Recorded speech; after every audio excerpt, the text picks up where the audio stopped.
आकाशवाणी औरंगाबाद. वैभवी जोशी ठळक बातम्या देत आहे. पंतप्रधान नरेंद्र मोदी येत्या 25 जून रोजी अमेरिकेच्या दौऱ्यावर जाणार आहेत. 26 तारखेला ते वॉशिंग्टन इथं राष्ट्राध्यक्ष डोनाल्ड ट्रम्प यांची भेट घेतील. भारत अमेरिका संबंध अधिक दृढ करण्याच्या उद्देशानं ही भेट महत्वाची मानली जात आहे. ट्रम्प यांनी आमंत्रण दिल्यानं पंतप्रधानांचा हा दौरा निश्चित करण्यात आला आहे. राज्य माध्यमिक आणि उच्च माध्यमिक शिक्षण मंडळातर्फे मार्चमध्ये घेण्यात आलेल्या इयत्ता 10वीच्या परीक्षेचा निकाल आज ऑनलाईन जाहीर होणार आहे.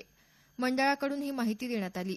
दुपारी 1 वाजता निकाल जाहीर होणार असून शिक्षण मंडळाच्या mahresult.nic.in या संकेतस्थळावर निकाल पाहता येईल. काँग्रेस आणि राष्ट्रवादी काँग्रेस आघाडी सरकारच्या काळात झालेल्या 70,000 कोटी रुपयांच्या सिंचन घोटाळ्यामुळेच शेतकऱ्यांवर आत्महत्या करण्याची वेळ आली.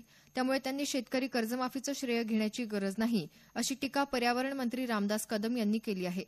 ते काल बीड इथं बोलत होते. काँग्रेस आघाडी सरकारनं महाराष्ट्रावर कोट्यवधी रुपयांचं कर्ज केलं. सत्तेवर असताना जनतेसाठी काहीही न करता आता ओरड करण्यात अर्थ नाही, असं कदम म्हणाले. चित्रपट अभिनेता संजय दत्त याची 1993च्या मुंबई बॉम्बस्फोट प्रकरणात अवैध शस्त्र बाळगल्याच्या गुन्ह्यात तुरुंगातून लवकर सुटका का केली, अशी विचारणा मुंबई उच्च न्यायालयानं काल राज्य सरकारला केली आहे.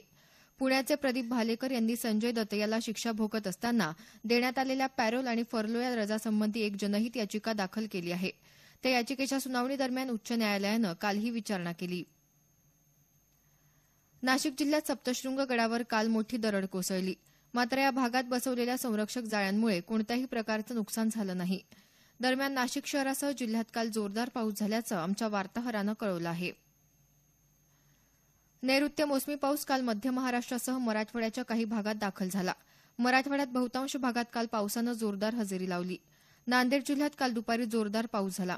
उमरी तालुक्यातल्या मौजे कार्ला शिवारात 5 महिला वीज पडून ठार झाल्या.